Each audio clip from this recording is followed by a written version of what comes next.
بسم اللہ الرحمن الرحیم نحمده ونصلی ونسلم علی رسولہ النبی الکریم وعلی آلہ واصحابہ اجمعین اما بعد فاعوذ باللہ من الشیطان الرجیم بسم اللہ الرحمن الرحیم ان الذین قالوا ربنا اللہ ثم استقاموا تتنزل علیہم الملائکہ لا تخافوا ولا تحزنوا وابشروا بالجنة التي كنتم توعدون صدق اللہ مولانا العظیم صدق وبلغنا رسوله النبی الأمی الأمین الحبیب الکریم زیب مسند صدارت نور نظر حضور غزالی زمان عزت مآب حضرت قبلہ صاحبزادہ والا شان صاحبزادہ پیر محمد حامد سید کاظمی شاہ صاحب رحمت برکاتکم العالیہ، سٹیج کی زینت، علم و حکمت کی کہکشاں کے تمام تابندہ ستاروں کو میرا سلام عقیدت۔ حاضرین کرام، سامعین کرام، میں نے آپ کے سامنے قرآن کریم سے چند کلمات طیبات تلاوت کرنے کا شرف حاصل کیا، جس کے اندر اللہ کریم نے فرمایا ان الذین قالوا ربنا اللہ، وہ لوگ جنہوں نے کہا ہمارا رب اللہ ہے، ثم استقاموا، پھر اس پر قائم ہو گئے، ڈٹ گئے، تنزل علیہم الملائکہ، ان پر اللہ کی بارگاہ سے فرشتے نازل ہوتے ہیں۔ برادران اسلام، استقامت، کسی کام پر ڈٹ جانا، اس کی ساری زندگی میں اہمیت ہے، اور خصوصاً دین کے اندر اس کی بہت زیادہ اہمیت ہے۔ عموماً لوگ ہمارے اہل سنت سمجھتے ہیں ولی وہ ہے جو صاحب کرامت ہوتا ہے۔ اتنے بڑے آسمان علم و حکمت کے مہتاب علماء کی موجودگی میں بڑی ذمہ داری سے کہہ رہا ہوں کہ کرامت شرائط ولایت میں سے نہیں ہے۔ ولی کے لیے یہ کوئی شرط نہیں کہ اسے کرامت ظاہر ہو۔ کچھ ہمیں حقیقت پسند ہونا ہوگا، ہم نے روایات میں کھو کر بہت سا ٹائم ضائع کیا۔ ہمیں حقیقت پسند ہونا ہوگا، لیکن استقامت کی حیثیت ہے۔ میرے اور آپ کے کریم آقا کہ صلی اللہ علیہ وآلہ وسلم، آپ سے عرض کیا گیا یا رسول اللہ ای الاعمال احب اللہ، اللہ کی بارگاہ میں سب سے زیادہ محبوب عمل کون سا ہے؟ میرے آقا کریم صلی اللہ علیہ وسلم نے فرمایا ادومھا لو اقلھا، جو عمل دوام کے ساتھ کیا جائے، جو عمل لگاتار کیا جائے، جو عمل ہمیشہ کیا جائے، وہ اللہ کی بارگاہ میں زیادہ محبوب ہے، خواہ وہ تھوڑا سا ہو۔ آپ روزانہ تھوڑا سا ذکر کرتے ہیں لیکن روزانہ کرتے ہیں، وہ ذکر سے افضل ہے جو ایک دن ترنگ میں آ کر آپ ہزاروں کی تعداد میں کرتے ہیں۔ یہ میرے آقا کا ارشاد ہے صلی اللہ علیہ وسلم۔ فرمایا اللہ کی بارگاہ میں پسندیدہ عمل کسی کام کو لگاتار کرنا ہے، ہمیشہ کرنا ہے، الگ دوام کرنا ہے۔ یہ بات بہت سی عرض مبارکہ میں ذکر کی گئی۔ برادران اسلام، یہ کسی کام پر دوام، استقام اور استقامت کے ساتھ کوئی کام کرنا، یہی نتیجہ لاتا ہے۔ آج تقریر کا دن نہیں، آج اپنے بزرگوں کی روشن باتوں کو آگے آپ تک پہنچانے کا میں سمجھتا ہوں یہ وقت ہے۔ میرے سیدی الکریم حضور ضیاء الامت رحمت اللہ تعالی علیہ ہمیں بارہا فرماتے تھے، بیٹا جس پودے کو آج یہاں لگایا جائے پھر اکھیڑ کر وہاں لگایا جائے، پھر چند دنوں کے بعد تیسری جگہ پر لگایا جائے، اس پودے کی جڑوں کو ہوا لگ جائے گی، وہ پودا خشک ہو جائے گا اور کبھی ثمر بار نہیں ہوگا، کبھی اس سے دنیا کو فیض نہیں ملے گا۔ آپ فرمایا کرتے تھے ایک جگہ ڈٹ جاؤ، جو پودا ایک جگہ لگایا جائے وہیں خبرگیری کی جائے، وہیں پانی دیا جائے،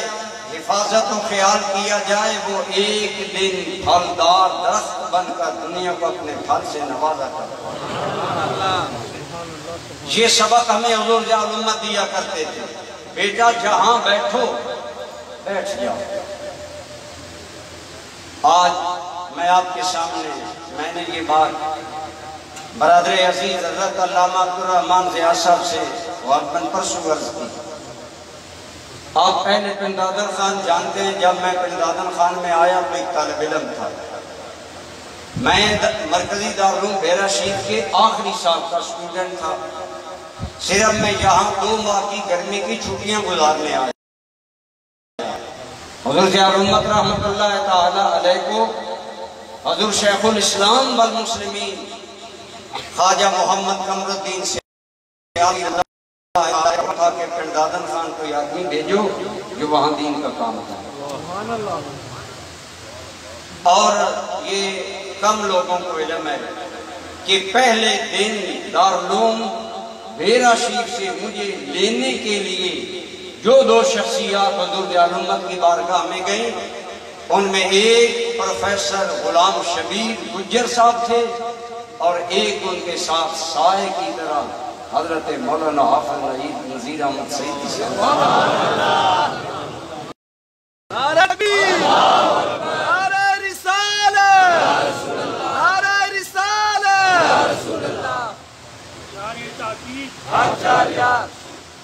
میں حاضر ہو گیا، میں عرض کر رہا ہوں میں ایک طالب علم تھا، اور یہاں میرے متقدمین علماء کھیولا کی سرزمین میں فیض پیر سیال کے امین ہمارے مرشد کریم ہمارے محترم حضرت قبلہ پیر سید شبیر احمد شاہ صاحب خوارزمی، حضرت علامہ مولانا تاج الملوک صاحب، اور پندادن خان میں حضرت مولانا قاضی محمد صادق صاحب اور استاد الحفاظ حضرت مولانا حافظ نذیر احمد سعیدی صاحب، یہ چاروں بزرگ میرے لیے سایہ بھی تھے، رہنما بھی تھے، سہارا بھی تھے، اور میں جو طالب علم تھا یقین جانے بہت سی باتیں میں کہا کرتا ہوں عموماً میں نے پندادن خان میں آ کر سیکھی، لیکن اللہ نے ایک سیکھنے والا ذہن دیا تھا۔ مدرسہ فاروقیہ رضویہ شفیہ کے طلباء اور دارالعلوم محمدیہ رضویہ کے طلباء کان کھول کر سنیں کہ میرا ذہن بزرگوں کا فیض لینے کا تھا، لیا۔ میں جب یہاں آیا انجمن نے مجھے واپس نہ جانے دیا، ضد کی حضور جعل امت سے کہ انہیں یہی رہنے دیا جائے۔ بہت سی طرف سے ڈیمانڈ آ رہی تھی گجرات سے کہ آپ یہاں آ جائیں، اور پاکستان کے شہروں سے ڈیمانڈ آئی۔ فوج میں حاضر سروس میجر صاحب اسلام آباد میں انہوں نے میری تقریر سنی، مجھے کہنے لگے آپ آ جائیں، میں نے ایک ہی بات کی، میجر صاحب ہم پیشہ ور لوگ نہیں ہیں، جہاں سے بھیک زیادہ ملے وہاں چلے جائیں، ہم مشنری لوگ ہیں، میرے قریب جعل امت نے جہاں بٹھا دیا ہے میں وہیں بیٹھا۔ میجر صاحب کہنے لگے، میں اس وقت حضور جعل امت وفاقی شرعی عدالت کے جج تھے، میجر صاحب کہنے لگے پیر صاحب میرے دوست ہیں، یہ تو کوئی بات نہیں۔ میں نے کہا ٹھیک ہے آپ بات کر لیں، تو بہرحال میں اس تفصیل میں نہیں جاتا، مجھے آفرز آ رہی تھی کہ آپ ادھر آ جائیں، ایک ادھر آ جائیں۔ ایک پیر صاحب جو بیرون ملک بڑا اثر و رسوخ رکھتے ہیں، 1986 میں انہوں نے مجھے کہا کہ آپ اگر میرے ساتھ وابستہ ہو جائیں میں آپ کو انگلینڈ لے جاؤں گا۔ میں نے کہا ہم اپنے کریم کے دروازے کے ہی نمکار ہیں، ہم غیر کی طرف نہیں دیکھا کرتے۔ لیکن قبلہ حافظ نذیر احمد سعیدی صاحب نے ایک بات مجھے کہی، آج تک وہ میری دل کی تشتی پر لکھی ہوئی ہے۔ اہل پنڈ دادن خان اس حوالے سے آپ کو حافظ نذیر صاحب کا شکر گزار ہونا چاہیے کہ انہوں نے مجھے کہا قریشی صاحب آفریں آپ کو آ رہی ہیں، آئیں گی، بس میری ایک ہی بڑی سمپل سی، حافظ صاحب کی شخصیت بالکل سٹریٹ سادہ سی، ان پر میں کیا کہوں، حضور قبلہ کی موجودگی میں بات بھی لمبی نہیں کرنا چاہتا، گرمی ہے۔ حافظ صاحب نے کہا قریشی صاحب آپ کو بہت آفت آئیں گی، بس میری ایک بات یاد رکھیں، جہاں مرشد نے بٹھا دی جائے نیت کر لو میرا جنازہ یہیں سے اٹھے گا۔ استقامت کا کتنا سادہ سبق تھا، کتنا سادہ سبق کہ جہاں مرشد کریم نے بٹھا دیا نیت کر لو کہ میرا جنازہ یہیں سے اٹھے۔ الحمدللہ مجھے انگلینڈ کے پکے ملازمت کے کاغذات دیے گئے۔ حضور ضیاء الامت کی خدمت میں نے عرض کیا، آپ نے ایک ہی بات کی، فرمایا آج بھی الفاظ مجھے یاد ہے، فرمایا بیٹا چھوڑو انگلینڈ، جاؤ پنڈ دادن خان اپنا کام۔ حافظ نذیر احمد صاحب استقامت کا پیکر تھے۔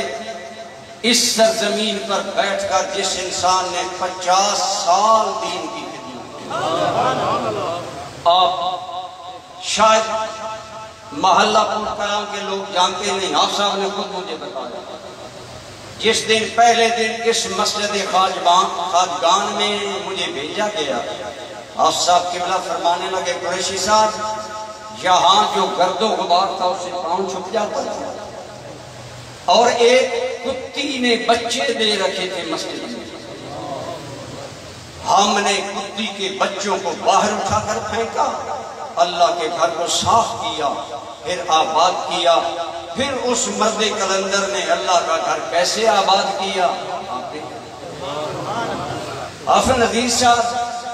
باتوں سے زیادہ آگے تھے۔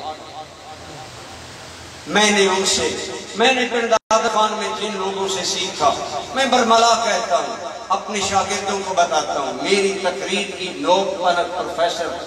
غلام شبیر احمد سماج، حافظ نذیر احمد سعیدی صاحب سے مجھے جذبہ خدمت دین اور دین کے بارے میں بے پناہ خلوص یہ ملا۔ اسی طرح جتنے ہمارے مہربان تھے، الحاج محمد صدیق تنہا صاحب، یہاں پنڈ دادن خان خوشبخت سرزمین ہے، یہ بزرگوں کی فیضان کی امین ہے، یہاں آستانہ عالیہ جلال تشریف کا فیضان ہے،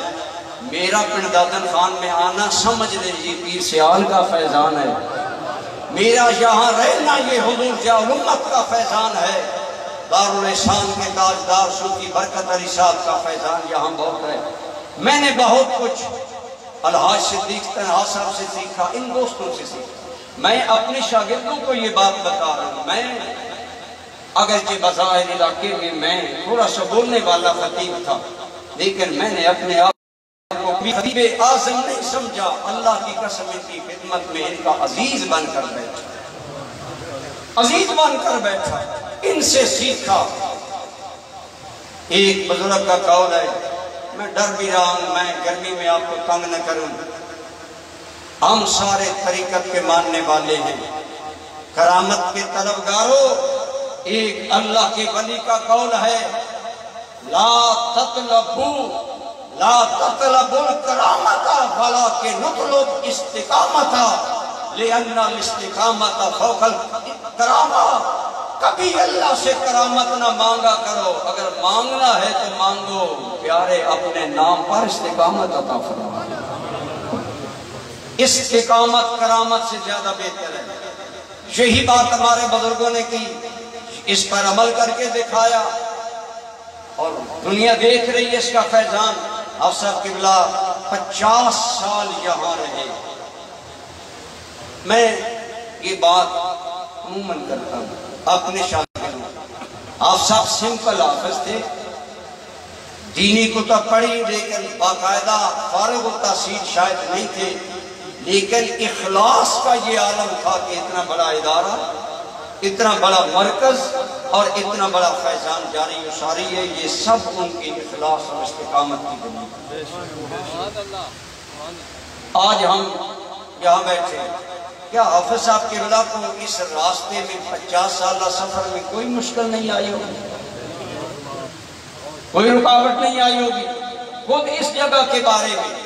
خواجہ تنویر صاحب اور حافظ صاحب کے جو دست و بازو ہیں، زیادہ تو خواجہ صاحب ہی ان کے قریب ہیں، یا غلام مصطفیٰ مرچو صاحب ہیں، وہ جانتے ہیں کہ اس جگہ کے کلیئر کرنے میں حافظ صاحب قبلہ کو کتنی رکاوٹیں ہیں،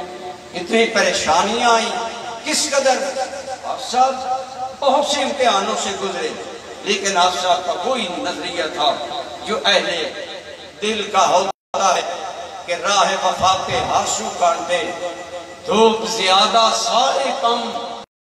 لیکن اس پر چلنے والے خوش ہی رہے پچھتائے کم۔ میرے عزیزوں، میرے شاگردوں، میرے بھائیوں،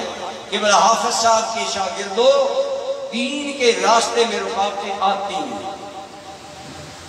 لوگ ہزاروں باتیں کرتے ہیں، بعض حافظ صاحب کے وہ دکھ تھے جو یا قبلہ قاضی محمد صادق صاحب سمجھتے ہیں یا میں سمجھتا ہوں، لیکن اتنے دکھوں کی کالی رات میں اتنا بڑا کام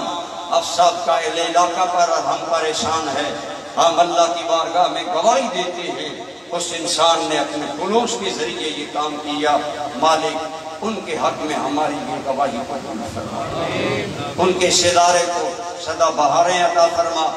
برادران حضرت مولانا عبدالرحمن ضیاء صاحب، ان کے دوسرے بھائی،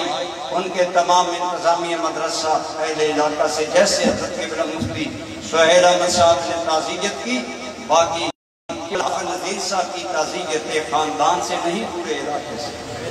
پورا علاقہ ایک سائے سے معلوم ہو گیا۔ میں ایک دوست کو مل رہا تھا تو میرے منہ سے نکلا، کتنے انسانوں کا بھرم چلا گیا۔ ایک آدمی کو میں ملا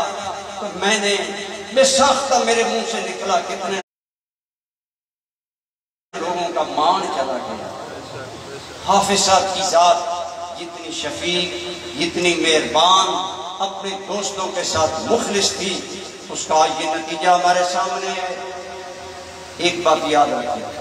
جہاں کرامت ولایت کی شرط نہیں، وہاں یہ بھی ولایت کی کوئی شرط نہیں کہ انسان سے چھوٹی موٹی غلطی نہ ہو، ہر بندے سے غلطی ہو۔ علماء حضرت قبلہ محقق اسلام شیخ الحدیث علامہ غلام رسول قاسمی صاحب، آپ کی موجودگی میں ایسی باتیں کرتا ہوں کہ سورج کو چراغ دکھانا ہے، لیکن یہ بات سچ ہے کہ ولی کی یہ تعریف نہیں کہ اسے گناہ ہوتا نہیں، غلطی چھوٹی موٹی کمی بیشی ہو جاتی ہے، اور عقائد کی کتابوں میں لکھا ہے کہ ولی کی علامت یہ نہیں کہ اسے کوئی گناہ ہوتا نہیں یا کوئی غلطی ہوتی نہیں، ولی کی علامات میں عقائد کی کتابوں میں یہ لکھا ہے کہ وہ اللہ کی اطاعت پر اپنی طرف سے مواظبت اختیار کرنے والا، اپنی طرف سے اللہ کے حکموں پر ہمیشہ چلنے والا، لیکن اس سے گناہ نہ صادر ہونا یہ نبی کا فاصلہ ہے، نبی کی ذات معصوم ہوتی ہے۔ آج ہم بریلویوں نے عموماً ولایت کا معیار اتنا بلند کر دیا ہے کہ جو 40 سے کم راتیں قیام نہ کرے وہ ولی نہیں۔ آج ہمارے مقررین نے، ہم نے، سب نے ولایت کا ایک عجیب معیار قائم کر دیا، لیکن یاد رکھیں استقامت اللہ کی بارگاہ میں ولایت کا بہت بڑا ذریعہ ہے۔ جو بندہ استقامت کے ساتھ بات ہے وہ اللہ کا ولی بن جاتا ہے۔ میں مزید باتیں نہیں کرتا، صرف ایک ہی بات عرض کروں گا، آپ جو کام، خواہ وہ بزم فیضان ہو، خواہ وہ راہ عمل ہو، خواہ وہ انجمن غلامان مصطفیٰ ہو، خواہ وہ تحریک حی علی الفلاح ہو، حضور ضیاء الامت کا فیضان ہو، حضور غزالی زمان، محسن اہل سنت، حضور قبلہ شیخ الحدیث علامہ محمد صلی اللہ کا فیضان سعیدیہ ہو، ان تمام سے وابستہ دوستوں سے میری ایک ہی عرض ہے کہ خدا را چھوٹی چھوٹی باتوں کو بنیاد بنا کر تناؤ، کھچاؤ، دوری والا ماحول نہ پیدا کیا کریں، بلکہ چشم پوشی، فراخ چشمی اور حوصلہ سے کام لیا کرے، اور اپنے ہر دوسرے دین کے کام کرنے والے بھائی کو عزت دیا کرے۔ اللہ کی قسم یہ آپ کی کامیابی کا زینہ ہوگا، آپ کی عزتوں کا وسیلہ ہوگا، سبب ہوگا، اسی سے کامیابی ہوگی۔ برادران گرامی قدر، نگاہ نبوت نے ایک انسان کو دیکھا، وہ انسان تھا عبداللہ ابن عمر۔ وہ آ رہے تھے، سرکار کریم کہیے صلی اللہ علیہ وآلہ وسلم آپ کی بارگاہ میں حضرت جبریل امین آئے، کہنے لگے یا رسول اللہ عبداللہ بن عمر آ رہا ہے۔ فرمایا جبریل تم بھی پہچانتے ہو عبداللہ بن عمر کو؟ جی یا رسول اللہ ہم پہچانتے ہیں۔ ساتھ ہی حضرت جبریل نے فرمایا یا رسول اللہ عبداللہ بن عمر بڑا اچھا جوان ہے، اگر یہ آخری رات قیام کیا کرے، اشارہ تھا تہجد کی نماز پڑھا کرے۔ سرکار نے یہ بات حضرت ام المومنین حضرت حفصہ بنت عمر بن الخطاب کو بتائی۔ حضرت حفصہ حضرت عبداللہ بن عمر کی بہن تھی، انہوں نے یہ بات حضرت عبداللہ بن عمر کو بتائی کہ سرکار کہہ رہے تھے کہ جبریل کہہ رہے ہیں عبداللہ بن عمر بڑا اچھا جوان ہے اور قیام کرے۔ عبداللہ بن عمر کہتے ہیں اچھا ہمشیرہ محترمہ اب رات کا قیام میرا معمول ہوگا۔ عبداللہ بن عمر نے تہجد سحر خیزی کو رات کا معمول بنا لیا۔ علماء سے پوچھیں بڑی لمبی عمر پائی، آخری عمر میں نابینا ہو گئے، پوتے آپ کے پکڑ کر آپ کو وضو کروایا کرتے، لیکن پوتے کہتے ہیں وہ دن گیا، ہمارے دادا جان کا یہ دن آیا، ہمارے دادا عبداللہ ابن عمر کا قیام اللیل مس نہیں ہوا۔ بس ایک مرتبہ رب نے کہہ دیا تھا، رب کے فرشتے نے کہہ دیا تھا عبداللہ بن عمر بڑا اچھا جوان ہے، اگر رات کا قیام کرے۔ زندگی گزر گئی، رات کا قیام پھر نہیں چھوٹا۔ یہ ہے استقامت، یہ ہے ایک عمل کو دوام دینا۔ آپ اور میں بھی اگر اپنی زندگیوں میں عزتیں اور کامیابیاں چاہتے ہیں، اس بات کو اپنائیں، جو کام کریں استقامت سے کیا کریں۔ حافظ نذیر صاحب کی ذات استقامت کا نمونہ تھی۔ حافظ صاحب کی بات کا فیضان تھا۔ پچھلے دنوں ایک بڑے جلسے میں تھا، ایک مولانا صاحب کہنے لگے قریشی صاحب آج کل کتھے ہو؟ میں کہا پڑدادن خان، آدھن 28 سال پہلے بھی پڑدادن خان تھے، آج بھی مولوی تے 4 سال نہیں کٹ دے۔ میں آکھیا اس طرح بیٹھے سائیاں بایا ہے، سائی بھی بٹھاتے ہیں، کچھ اپنے اندر بھی استقامت ہونی چاہیے۔ اللہ آپ کو اور مجھے زندگی کے جملہ معاملات میں استقامت والا وصف اپنانے کی توفیق عطا فرمائے۔